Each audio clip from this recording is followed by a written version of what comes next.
부산 재개발 최대어 5.3 또 유찰 왜? 라는 기사가 있어서 가져왔습니다. 케빈 시엘님, 북항은 뭘 사야 되는 건가요? G7이 제일 좋지 않나요?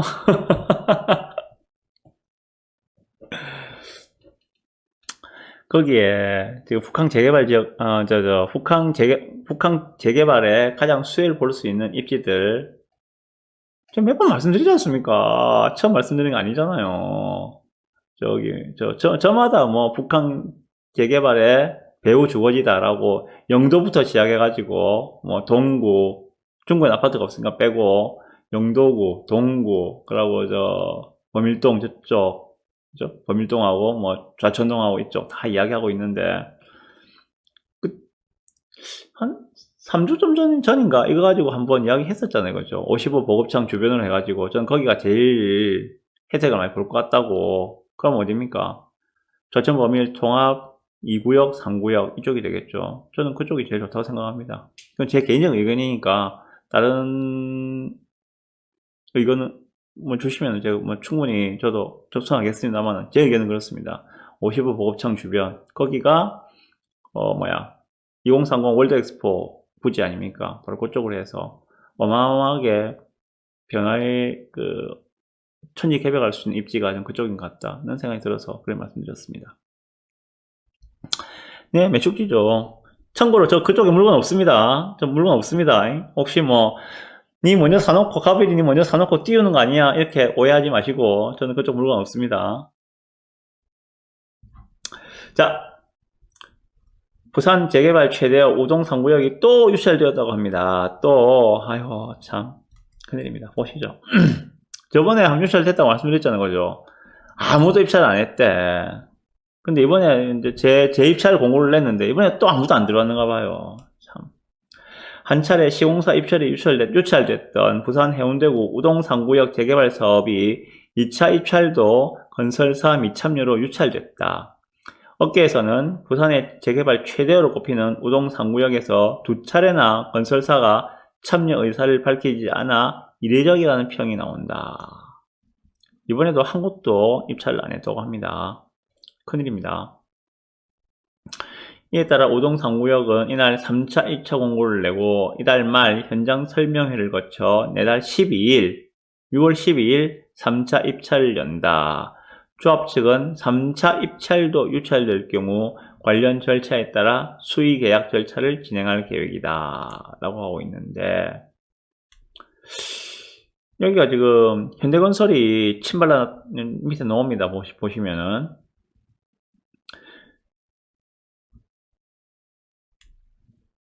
하지만 이번에도 현대건설은 물론 다른 건설사도 입찰에 참여하지 않아 배경을 둘러싼 여러가지 분석이 나온다.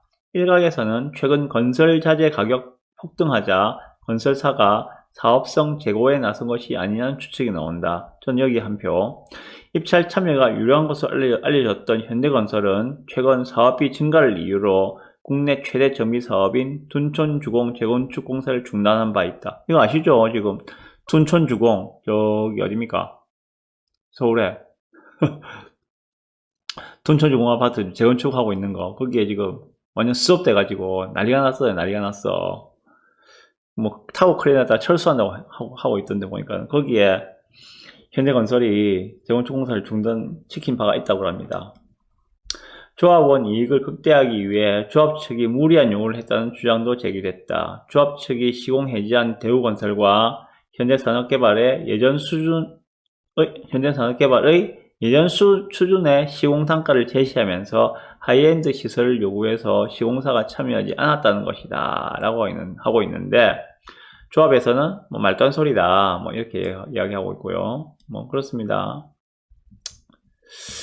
자, 보시죠.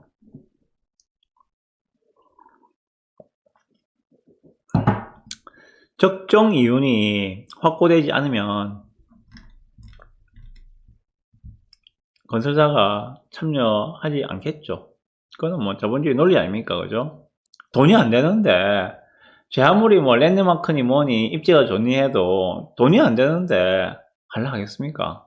돈이 돼야지 하는 거지. 어느 정도 이윤이 남아야지 시공사도 덤벼들겠죠. 물론 우동상구역에 뭐 현대건설이 하든 뭐 대우가 하든 뭐 DH가 하든 DL이 하든 어디가 하든 정말 하이엔드로 지을 거예요. 그래서 랜드마크로 만들어서 부산에서 뭐 자기들의 그 위상을 나타내고자 하겠죠. 우동상구역에 예를 들어서 뭐 힐스테이트가 들어왔다. 우동상구역 힐스테이트 거의 뭐 끝판왕 정도의 입지 아닙니까? 재개발 지역으로서는 그죠? 뭐 해운대에 있고 우동에 있고 뭐 해수욕장 길 하나만 건너면 바로 해수욕장 쪽이고 최고잖아요, 그죠? 그럼에도 불구하고 뭔가 남아야지. 응?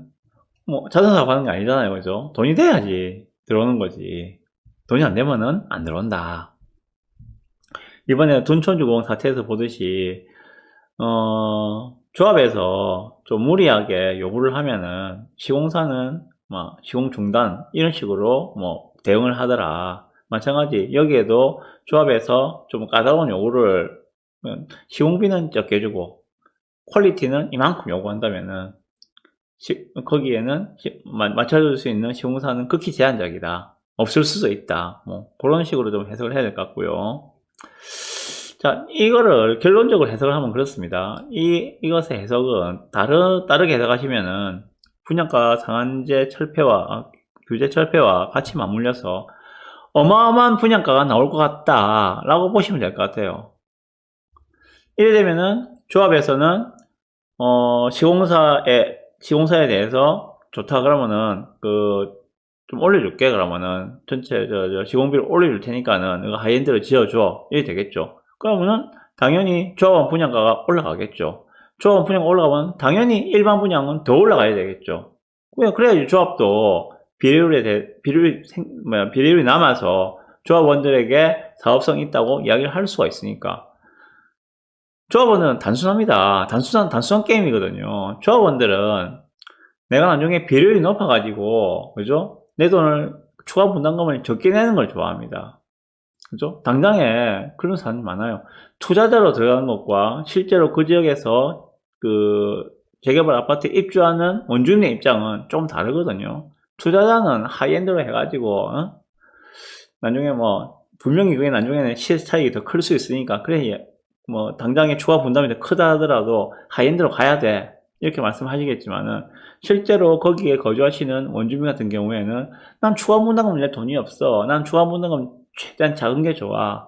하이엔드? 난 그게 뭔지도 몰라. 나는 그냥 새 아파트에서 추가 분담금 없거나 적게 내고 살고 싶어. 상충한다는 거죠.